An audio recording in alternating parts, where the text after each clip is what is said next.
Hi friends, പുതിയൊരു വീഡിയോയിലേക്ക് എല്ലാവർക്കും സ്വാഗതം. അങ്ങനെ മുത്തശ്ശിനോട് വൈജയന്തി ദേഷ്യപ്പെട്ടുകൊണ്ടിരിക്കുകയാണ്. അപ്പോൾ മുത്തശ്ശി പറയുന്നുണ്ട്, നീ വലിയ പുണ്യാളത്തൊന്നും ചമയണ്ട, നീ നല്ലവളാണോ ഒന്ന് ചിന്തിച്ച് നോക്കടി, നീ ആഗ്രഹി പോയിട്ട് ചെയ്തു കൂട്ടിയതൊക്കെ ചെറിയ കാര്യം എങ്ങാനാണോ എന്നൊക്കെ ചോദിക്കുകയാണേ.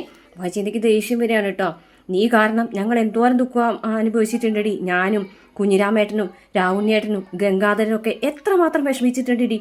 എന്നിട്ടിപ്പോൾ അവൾ നാട്ടുകാരെ കൂട്ടുപിടിച്ചിട്ട് അലീനെ കുറ്റം പറയാൻ വന്നിരിക്കുന്നത്. നിനക്ക് നാണമില്ലേ ഇങ്ങനെയൊക്കെ പറയാമെന്നൊക്കെ ചോദിച്ചും കണ്ടിട്ട് ഇങ്ങോട്ട് നാണം കെടുത്തുകയാണ് കേട്ടോ. അപ്പം അമ്മൊന്നും മിണ്ടാണ്ടിരിക്കുന്നുണ്ടോ? ഒരു ആഗ്രഹം കൂക്കര്, വേറൊന്നും പറയാനില്ല അമ്മയ്ക്ക് എന്ന് ചോദിക്കുകയാണ് കേട്ടോ. ഞാൻ മിണ്ടാണ്ടിരിക്കാം, അപ്പം പിന്നെ നിനക്ക് സമാധാനമാവുമല്ലോ. അവൾ ഓരോരോ പറച്ചിൽ എന്ന് പറയുമ്പോൾ ഒന്നും മിണ്ടാതിരിക്കുകയാണ് കേട്ടോ. എന്നിട്ട് പതുക്കനെ വൈജയന്തി ചോദിക്കുകയാണ്, അമ്മ അലിനയോട് ആഗ്രഹയിലെ കാര്യം ചോദിച്ചോ? ചോദിച്ചു. എന്നിട്ട് അവൾ എന്താ പറഞ്ഞത്? അവൾക്കൊന്നും അറിയില്ല എന്ന് പറഞ്ഞു. ഒന്നും അറിയില്ല എന്ന് പറഞ്ഞു? പറഞ്ഞു. അവൾക്കതിനെക്കുറിച്ച് ഒന്നും അറിയില്ല. അവൾ വെറുതെ നിൻ്റെ അടുത്ത് പടക്കം പൊട്ടിച്ചതാ. നീ ഏത് നേരം നോക്കിയാലും അവളെ വിറപ്പിക്കല്ലേ, പറപ്പിക്കും എന്ന് പറഞ്ഞിട്ട്. അതുകൊണ്ടാണ് അവൾ അങ്ങനെയൊക്കെ പറഞ്ഞത്, അല്ലാണ്ട് അവൾക്കൊന്നും അറിയില്ല. അമ്മ ശരിക്കും ചോദിച്ചല്ലോ അവളോട്? ഞാൻ ചോദിച്ചെന്ന്. അവൾക്ക് അതിനെക്കുറിച്ചൊന്നും അറിയില്ല. അവളത് ചോദിച്ചപ്പോൾ ഒന്നും പറഞ്ഞില്ല. അവൾക്ക് അതിനെക്കുറിച്ചൊന്നും അറിയില്ല എന്ന് തന്നെയാണ് പറഞ്ഞതെന്നൊക്കെ പറയും കേട്ടോ. അപ്പോൾ വൈജയന്തിക്ക് ആശ്വാസം കേട്ടോ, ഒന്നും അറിയില്ലല്ലോ. ഇനിയിപ്പോൾ നീ ഇതിൻ്റെ പേരിൽ ചെന്നും കണ്ടിട്ട് അവളോട് വഴക്കുണ്ടാക്കാന്ന് കേട്ടോ. അല്ലെങ്കിൽ ഇപ്പോൾ അലീനയാണല്ലോ വലിയ കാര്യം, എല്ലാവർക്കും അലീനനെ മതി എന്ന് പറഞ്ഞിട്ട് വൈജയന്തി അവിടെ നിന്ന് ദേഷ്യത്തോടു കൂടി പോവുകയാണ്. ബാബിയും കൃഷ്ണമോളും കൂടി ഇരുന്ന് പഠിക്കുകയാണ്. ഈ സമയത്ത് ബാലേന്ദ്രനെ കാണുമ്പോൾ ബാബി പറയാണ്, അച്ഛനെന്താ ഈ നേരത്ത്? ഈ നേരത്തും വരണമല്ലോ, നിങ്ങൾ പഠിക്കുകയാണോ, മൊബൈൽ നോക്കിയിരിക്കുകയാണോ എന്നൊക്കെ പറയാനായിട്ട് എന്നൊക്കെ എനിക്ക് അറിയണ്ടേ എന്നൊക്കെ ചോദിക്കും കേട്ടോ. അങ്ങനെ അലീന എവിടെ? കിച്ചണിലെങ്ങാനും കാണും. അമ്മനായിട്ട് ഫൈറ്റ് ഉണ്ടായിരുന്നു. ഫൈറ്റോ? അത് ഇടയ്ക്കിടയ്ക്കുണ്ടല്ലോ. അമ്മ എന്തെങ്കിലും ചോറിയുന്ന വർത്താനം പറയും, അലീന ചേച്ചി അതിന് മറുപടിയും പറയും. അങ്ങനെയൊക്കെ ഉണ്ട് അവിടെ. ഉണ്ട്. അലീന ചേച്ചിനെ പറഞ്ഞേക്കൊന്നും പറഞ്ഞിട്ടല്ലേ നിൽക്കുന്നത്. വല്ലതും നടക്കുമോ? എവിടെ നിന്ന് ഒന്നും നടക്കൂല എന്ന് കൃഷ്ണമോള് പറയും. അങ്ങനെ ബാലേന്ദ്രൻ ടേബിളിൻ്റെ അടുത്ത് വന്നിട്ട് ബാഗൊക്കെ വെച്ചിട്ട് അതിൽ നിന്ന് ചെക്ക് ബുക്കല്ല ബാഗ് ഇങ്ങനെ വെച്ചിട്ട് അങ്ങനെ നിൽക്കുകയാണ് കേട്ടോ. അപ്പോൾ പെട്ടെന്ന് വൈജയന്തി അലീനെ വിളിക്കുകയാണ് കേട്ടോ ബാലേന്ദ്രൻ. അപ്പോൾ വൈജയന്തിയും വരും, അലീനയും വരും. എന്നിട്ട് നിങ്ങൾ ബാലേന്ദ്രൻ ഇന്ന് അലീനെ കാറിൽ വിളിച്ച് കയറ്റി കൊണ്ടുപോയോ? വൈജയന്തി, നീ ഇമാതിരി ചോദ്യങ്ങൾ ചോദിക്കല്ലേ. ഞാനെന്താ വല്ല സാമൂഹ്യ വിരുദ്ധനാണെന്നൊക്കെ കേൾക്കണവർ വിചാരിക്കും. പിന്നെ ഞാൻ എങ്ങനെ ചോദിക്കണം? അലീനയും കൂട്ടി പുറത്ത് പോയിരുന്നോ എന്ന് ചോദിച്ചൂടെ? എന്നാൽ ഞാൻ എൻ്റെ ചോദ്യം കൂട്ടി തിരിച്ചെടുത്തു. അലീനനും കൂട്ടി നിങ്ങൾ പുറത്ത് പോയിരുന്നോ എന്ന് ചോദിക്കും. പോയിരുന്നു. ഞാൻ ഉച്ചയ്ക്ക് ഭക്ഷണം കഴിക്കാൻ വന്നപ്പോൾ അലിനോട് പറഞ്ഞ് ഞാൻ ബാങ്കിൽ പോയിട്ട് ഒരു അക്കൗണ്ട് എടുക്കാമെന്ന് പറഞ്ഞിട്ട് അവളെയും കൂട്ടി ഞാൻ ബാങ്കിൽ പോയി ഒരു അക്കൗണ്ട് എടുത്തു. അതിലെന്താ കുഴപ്പം? വേലക്കാരിക്ക് ബാങ്ക് അക്കൗണ്ട് എടുത്ത് കൊടുക്കേണ്ട കാര്യം എന്താണ് ബാലേന്ദ്രന് എന്ന് ചോദിക്കും. എന്നിട്ട് ബാലേന്ദ്രൻ ഒന്നും ഇടുന്നില്ല കേട്ടോ. അപ്പോൾ വൈജയന്തി പറയും, നിങ്ങൾക്ക് വേറെ പണിയൊന്നുമില്ലേ? ഇവൾക്ക് എന്തിനാണ് ബാങ്ക് അക്കൗണ്ട് എടുക്കുന്നത്? അല്ല, ഇവള് പൈസ കയ്യിൽ കിട്ടുന്നതൊക്കെ ഓരോരുത്തർക്ക് ദാനം ചെയ്ത് കളയും, അതുകൊണ്ടാണ് ഞാൻ അങ്ങനെ ചെയ്തത്. ഇവള് ദാനം ചെയ്ത് കളഞ്ഞോട്ടെ, അതിനിപ്പോൾ നിങ്ങൾക്ക് എന്താ? അവൾ പണിയെടുക്കുന്ന കാശല്ലേ? അതും തന്നെയല്ല, ഇവളിവിടുന്ന് പറഞ്ഞയക്കാൻ പോകല്ലേ. ഇവളിവിടുന്ന് പാലയിൽ പോയി കഴിഞ്ഞിട്ടുണ്ടെങ്കിൽ പിന്നെ എന്തിനാണ് ഇവൾക്ക് പാലയിൽ അക്കൗണ്ട്? പാലയിൽ നിന്ന് എനിക്ക് പറഞ്ഞയക്കാൻ പറ്റില്ലല്ലോ ഇവളെ. ഈ വീട്ടിൽ നിന്നല്ലേ ഇവളെ നിങ്ങൾക്ക് പറഞ്ഞയക്കാൻ പറ്റുള്ളൂ. അവൾ വേറെ എവിടെയെങ്കിലും ജോലിക്കുന്നോട്ടെ. ഞാൻ എൻ്റെ ഫ്രണ്ട്സിനോടൊക്കെ പറഞ്ഞിട്ടുണ്ട്, അവരൊക്കെ ക്യൂ നിൽക്കുകയാണ് ഇവളെ കൊണ്ടുപോകാൻ. അപ്പം അങ്ങനെയൊക്കെ നടക്കുന്നുണ്ടല്ലോ, മനു ഉണ്ടല്ലോ കൂട്ടിന് അല്ലേ എന്ന് ചോദിക്കും. കാറും കൊണ്ട് കൊണ്ടുപോകാനിരിക്കുകയാണല്ലോ എന്ന് പറയും. അപ്പോൾ അതെ അങ്ങനെ തന്നെയാണെന്ന് പറയും. അലീനെ ബാങ്ക് അക്കൗണ്ട് എന്ന് പറഞ്ഞിട്ട് കൊടുക്കുമ്പോഴേക്കും വൈജയന്തി അത് തട്ടിപ്പറിച്ച് വാങ്ങാണ് കേട്ടോ ബാലേന്ദ്രൻ്റെ കയ്യിൽ നിന്ന്.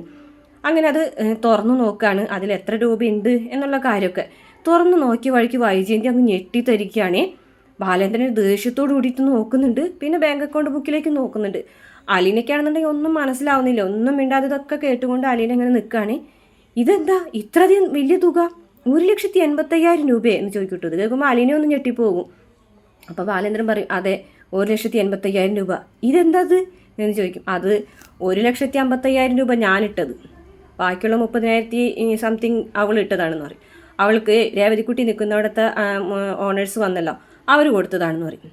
ഈ 1,55,000 എന്തിൻ്റെ പൈസയാണെന്ന് ചോദിക്കും. അത് ഹോസ്പിറ്റലിൽ ചിലവായ അതേ തുക തന്നെയാണ്, 1,57,000 രൂപ എന്ന് പറയും. അത് ഇവിടെ ഇങ്ങോട്ടല്ല തരേണ്ടത്, അല്ലാണ്ട് നമ്മൾ അങ്ങോട്ടാണ് കൊടുക്കേണ്ടത്. ഇതൊരു കോമ്പൻസേഷനാണ്, ഒരു കടം വീട്ടൽ. എന്തിൻ്റെ കടം വീട്ടൽ?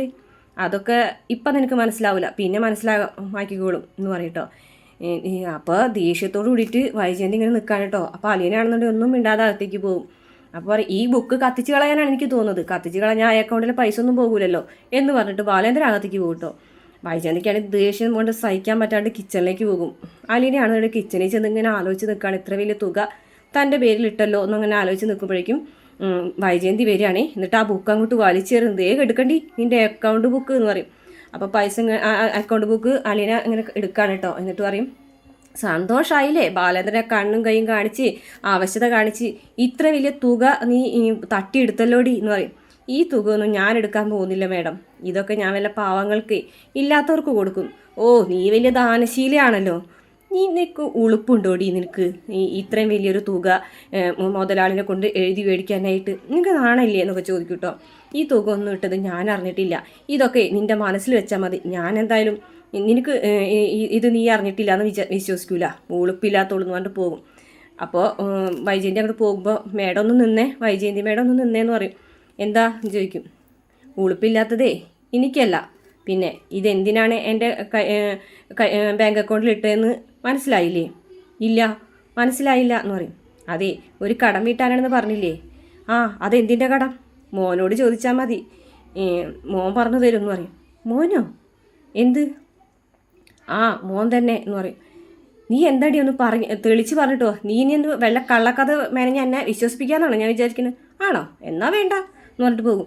അപ്പോൾ വൈജയന്തി വീണ്ടും നിൽക്കാണ് കേട്ടോ. എന്നിട്ട് പറയും, എടി നിൽക്കടി അവിടെ, പറഞ്ഞിട്ട് പോയാൽ മതി എന്ന് പറയും.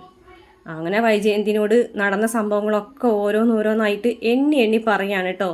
എല്ലാം കേട്ടിട്ട് വൈജയന്തി ആകെ നിന്ന് തരിച്ച് നിൽക്കുകയാണ് കേട്ടോ. ഇതൊക്കെ വിശ്വസിക്കണോ വിശ്വസിക്കണ്ടേ എന്നൊക്കെ ഇങ്ങനെ ആലോചിച്ചിട്ട് ആകെ നാണം കെട്ട്, അലീനയുടെ മുന്നിൽ നാണം കെട്ട് നിൽക്കുകയാണേ. അപ്പോൾ എടി നീ എന്നെ കള്ളക്കഥ പറഞ്ഞ് വിശ്വസിപ്പിക്കാന്നാണോ വിചാരിക്കുന്നത്? ആണോ? അങ്ങനെയാണെന്നുണ്ടെങ്കിൽ മോനോട് ചോദിച്ചു നോക്കിക്കോ എന്ന് പറയും. അപ്പോൾ അലീന അങ്ങോട്ട് പോകും കേട്ടോ. വൈജയന്തി ഇങ്ങനെ നിന്ന നിപ്പിൽ അങ്ങനെ നിൽക്കുകയാണേ. അതിനുശേഷം മുത്തശ്ശേരി അടുത്തേക്ക് വരികയാണ് കേട്ടോ അലീന. മോളെ എന്താ അവിടെ ഒച്ചപ്പാടും ബഹളമൊക്കെ കേൾക്കുന്നത്? അത് എന്നെയും കൊണ്ട് ബാലേന്ദ്ര സാറ് അക്കൗണ്ട് എടുക്കാൻ പോയില്ലേ, അതിപ്പോഴും കഴിഞ്ഞില്ലേ എന്ന് ചോദിക്കും. എൻ്റെ പേരിൽ കുറച്ച് വലിയ തുക ബാലേന്ദ്ര സാർ അക്കൗണ്ട് ഇട്ടിട്ടുണ്ട്. വലിയ തുക എന്ന് പറയുമ്പോൾ 1,85,000 രൂപ. 1,85,000 രൂപ? ആ 30,000 രൂപ എൻ്റെ കയ്യിലുണ്ടായതാണ്, ബാക്കിയുള്ളത് കറക്റ്റായിട്ട് ഞാൻ നോക്കിയിട്ട് പറയാം. 1,57,000 രൂപ. അതെന്തിന് ഇത്ര വലിയ തുക നിൻ്റെ പേരിലിടുന്നത്? അപ്പോൾ പിന്നെ വൈജയന്തി ദേഷ്യപ്പെടുന്നതിൽ കാര്യമുണ്ട്, അതിൻ്റെ ആവശ്യമില്ലല്ലോ, ബാലേന്ദ്രൻ എന്തായാലും അങ്ങനെ ചെയ്യാൻ പാടില്ലായിരുന്നു എന്ന് മുത്തശ്ശി പറയും കേട്ടോ. നീ അറിഞ്ഞിട്ടാണോ ഇത് എന്ന് ചോദിക്കും. ഇല്ല ഞാനിതൊന്നും അറിഞ്ഞിട്ടില്ല, പിന്നെ എന്തിനാണ് ഇത്ര വലിയ തുക നിൻ്റെ പേരിൽ അവനിട്ടത് എന്ന് പറയും. ഒരു കടം വീട്ടാനെന്നാണ് ബാലേന്ദ്ര സാറ് പറഞ്ഞത്. കടോ? എന്ത് കടം? എന്തായാലും ഇത് ശരിയായില്ല, എന്ത് കടത്തിൻ്റെ കാര്യമാണ്? നിനക്കറിയാമെങ്കിൽ നീ പറയുമെന്ന് പറയും. അങ്ങനെ മുത്തശ്ശിയുടെ അടുത്ത് ഇരിക്കുകയാണ്. മുത്തശ്ശി ഞാനൊരു കാര്യം പറയാം, അന്ന് ഞാൻ കത്രിക കയറി ഹോസ്പിറ്റലായില്ലേ, അത് വീണപ്പോൾ കത്രിക കയറിയതല്ല, പിന്നെ അത് അന്ന് രോഹിത്ത് ക്ലാസ് കട്ട് ചെയ്തിട്ട് ഇങ്ങോട്ട് വന്നിട്ടുണ്ടായിരുന്നു. മുറിയിൽ ഹരിനെ ഒളിപ്പിച്ചിരുത്തിയിട്ടുണ്ടായിരുന്നു. അവർ രണ്ടുപേരും കൂടിയിട്ട് മയക്കുമരുന്ന് തന്ന് എന്നെ റേപ്പ് ചെയ്യാൻ ശ്രമിച്ചു മുത്തശ്ശി എന്ന് പറയുകയാണേ. അത് പറഞ്ഞ വഴിക്ക് മുത്തശ്ശി ആകെ അങ്ങോട്ട് പേടിച്ച് കറിക്കണ്ട, വായയിൽ ഇങ്ങനെ കൈ പൊത്തിയിട്ട് നിന്നിട്ട് കരയാണ്, കണ്ണൊക്കെ അങ്ങനെ നിറഞ്ഞൊഴുകണം. എന്താ മോളെ നീ പറയുന്നത് എന്ന് ചോദിക്കും. അതേ മുത്തശ്ശി, അങ്ങനെയാണ് സംഭവിച്ചത്, പക്ഷെ ഞാനത് ആരോടും പറഞ്ഞില്ല. മാനുവേട്ടൻ എന്നോട് നിർബന്ധിച്ചപ്പോൾ മാത്രം ഞാൻ മാനുവേട്ടനോട് പറഞ്ഞു, ബാലേന്ദ്ര സാറിനോട് പോലും ഞാൻ പറഞ്ഞില്ല. പക്ഷെ ബാലേന്ദ്ര സാർ അതെങ്ങനെയോ മനസ്സിലാക്കി. ഇതാണ് സംഭവിച്ചത്, ഞാനത് പറഞ്ഞിരുന്നെങ്കിൽ രോഹിത്തിൻ്റെ ജീവിതം മുഴുവൻ ജയിലിലായി പോകില്ലേ മുത്തശ്ശി, അതുകൊണ്ടാണ് ഞാനത് പറയുന്നത്. മോളെ എന്ന് പറഞ്ഞിട്ട് കൈയൊക്കെ ഇങ്ങനെ പിടിച്ചിട്ട് നെഞ്ചോട് ചേർത്ത് പിടിക്കുകയാണ്. ഇത്രയും വലിയ ദുരിതം മോൾ അനുഭവിച്ചത് ഞാൻ ഈ കിളവി അറിഞ്ഞില്ലല്ലോ മോളെ എന്നൊക്കെ പറഞ്ഞിട്ട് ഇങ്ങനെ കരയാണേ. എന്നിട്ട് പറയും, ഞാനിതൊക്കെ എന്തിനാണ് മുത്തശ്ശി അനുഭവിക്കുന്നത്, എനിക്ക് മതിയായി ഇവിടെ നിന്ന്, മറ്റുള്ളവർ ചെയ്ത തെറ്റിൻ്റെ ഫലമൊക്കെ ഞാനാണ് അനുഭവിക്കേണ്ടി വന്നത്. ഇപ്പം മുത്തശ്ശി പോലും എന്നെ തെറ്റിദ്ധരിച്ചില്ലേ, ഇത്രയും പൈസ എൻ്റെ അക്കൗണ്ടിലിട്ടത് ഞാൻ അറിഞ്ഞിട്ട് പോലുമില്ല. പോട്ടെ മോളെ, ഈ മുത്തശ്ശിയോട് ക്ഷമിക്കും മോളെ, അറിയാണ്ട് പറഞ്ഞതല്ലേ എന്ന് പറഞ്ഞിട്ട് ഇങ്ങനെ കൈ പിടിച്ചിട്ട് മാപ്പ് പറയുകയാണേ. എനിക്ക് മതിയായി മുത്തശ്ശി, ഇവിടെ നിൽക്കണമെന്ന് തന്നെ എനിക്ക് തോന്നുന്നില്ല. അങ്ങനെ പറയല്ലേ മോളെ, മോൾ ഇവിടുന്ന് പോയി കഴിഞ്ഞിട്ടുണ്ടെങ്കിൽ ഈ മുത്തശ്ശിക്ക് പിന്നെ വേറെ ആരാണ് മോളെ എന്ന് ചോദിച്ചിട്ട് നെഞ്ചത്തേക്ക് കൈ ഇങ്ങനെ പിടിച്ചിട്ട് അപേക്ഷിക്കണ പോലെ പറയാണ് കേട്ടോ. അപ്പോൾ അലീനയ്ക്കാണെന്നുണ്ടെങ്കിൽ ഒന്നും പറയാനും പറ്റുന്നില്ല, അങ്ങനെ ആകെ ടെൻഷൻ അടിച്ച് നിൽക്കുകയാണ് കേട്ടോ. മുത്തശ്ശി ആണെന്നുണ്ടെങ്കിൽ അലീനൻ്റെ കൈ വിടാതെ നെഞ്ചിൽ ചേർത്ത് പിടിച്ച് പൊട്ടിക്കരഞ്ഞുകൊണ്ട് നിൽക്കുകയാണ് കേട്ടോ, മുത്തശ്ശിനെ ഉപേക്ഷിച്ച് പോകരുതേ എന്ന് പറഞ്ഞിട്ട്. അതിനുശേഷം പിന്നീട് കാണിക്കുന്നത് രോഹിത്ത് ഇങ്ങനെ കാലൊക്കെ കയറ്റി വെച്ച് ബെഡിൽ ഇങ്ങനെ കിടന്നിട്ട് ഫോൺ കാണാണേ. വൈജയന്തി വന്ന് വാതിൽ തുറക്കണം കേട്ടോ. വലിയ മൈൻഡൊന്നും ചെയ്യുന്നത്. അമ്മയാണോ? ഞാൻ കരുതി എന്ന് പറഞ്ഞിട്ടൊന്നും മിണ്ടാതെ നിൽക്കുകയാണ് കേട്ടോ. പക്ഷെ വൈജയന്തി രൂക്ഷമായിട്ട് രോഹിത്തിനെ നോക്കിക്കൊണ്ട് നിൽക്കുകയാണേ. എന്തോ ഒരു പന്തികേട് രോഹിത്തിന് തോന്നുകയാണ്. അപ്പോൾ രോഹിത്ത് എന്ന് വെച്ച് കഴിഞ്ഞാൽ പതുക്കനെ എഴുന്നേക്കും. വൈജയന്തി അകത്തേക്ക് വരികയാണ് കേട്ടോ. പതുക്കനെ എഴുന്നേറ്റ് രോഹിത്ത് ഇങ്ങനെ എഴുന്നേറ്റ് നിൽക്കുകയാണ്. വൈജയന്തിൻ്റെ മുഖഭാവം കണ്ടിട്ട് കറക്റ്റ് കാര്യം രോഹിത്തിന് മനസ്സിലാവാണ് കേട്ടോ. രോഹിത്ത് ഇങ്ങനെ എഴുന്നേറ്റ് നിന്നിട്ട് അമ്മേ എന്ന് വിളിക്കും. നീയും ഹരിയും കൂടിയിട്ട് മയക്കുമരുന്ന് കൊടുത്ത് ഈ റൂമിലേക്ക് അലീനെ വിളിച്ച് വരുത്തി മയക്കുമരുന്ന് കൊടുത്ത് അലീനെ റേപ്പ് ചെയ്യാൻ ശ്രമിച്ചോ എന്ന് ചോദിക്കുകയാണേ. ഇത് കേട്ടതോടുകൂടിയിട്ട് സകല ധൈര്യമൊക്കെ ചോർന്നും പോയി. ഒന്നും മിണ്ടാതെ അന്തം വിട്ടിട്ട് രോഹിത്ത് നിൽക്കുന്നത് കാണിച്ചുകൊണ്ടാണ് ഇന്നത്തെ എപ്പിസോഡ് അവസാനിക്കുന്നത്. പിന്നീട് പ്രമോല് കാണിക്കുന്നത് ആ ഒരു ഭാഗം തന്നെയാണ്. അപ്പോൾ രോഹിത്ത് എല്ലാ കുറ്റവും വൈജയന്തിയോട് സമ്മതിക്കുകയാണ്.